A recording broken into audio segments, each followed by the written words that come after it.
You keep trying to control what only God can carry. But what if the plan that scares you is the one that saves you? In this video, you'll learn 3 things. First, how to shift your focus from worry to trust. Second, how to recognize when fear is blocking your faith.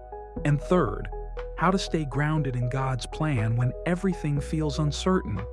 Let's be honest, trusting God sounds easy until your life doesn't make sense, until the money runs out, until the job falls through, until the people you counted on disappear. That's when worry creeps in. Quiet at first, then louder.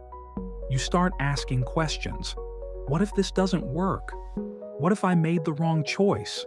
What if God's not really listening? And that what if game, it never ends. Because worry isn't about facts. It's about fear pretending to be logic. But Jesus said in Matthew chapter 6, verse 34, "Do not worry about tomorrow, for tomorrow will worry about itself."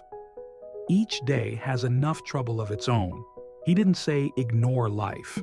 He said live one day at a time, trusting that God sees the full picture, even when you don't. Sometimes we confuse planning with control. You think if you just prepare hard enough, stress enough, stay one step ahead, nothing will fall apart. But some of the best breakthroughs come after things do fall apart. And God uses that to rebuild you stronger. Take Joseph, sold by his brothers, thrown into a pit, forgotten in prison.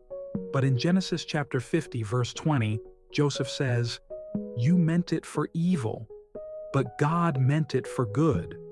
What if the delays, the detours, the heartbreaks were not blocks, but bridges? Worry tries to keep you safe, but trust? Trust will take you places worry never could.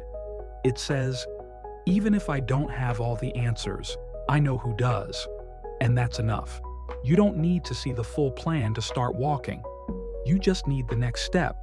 And if you keep asking God for direction, He will lead. So if your heart is heavy, try this.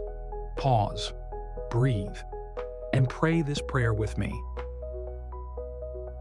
God, I don't see the full picture, but you do. I give you what I've been trying to carry on my own. Replace my worry with your peace. Lead me one step at a time, and help me trust you even when the road looks dark. Amen. Don't rush the plan. Don't fight for control. Some of God's greatest moves are quiet, slow, and confusing at first. But in time, you'll see why He allowed it. So if this spoke to you, drop "I trust you, God" in the comments and share how you're learning to let go and lean in.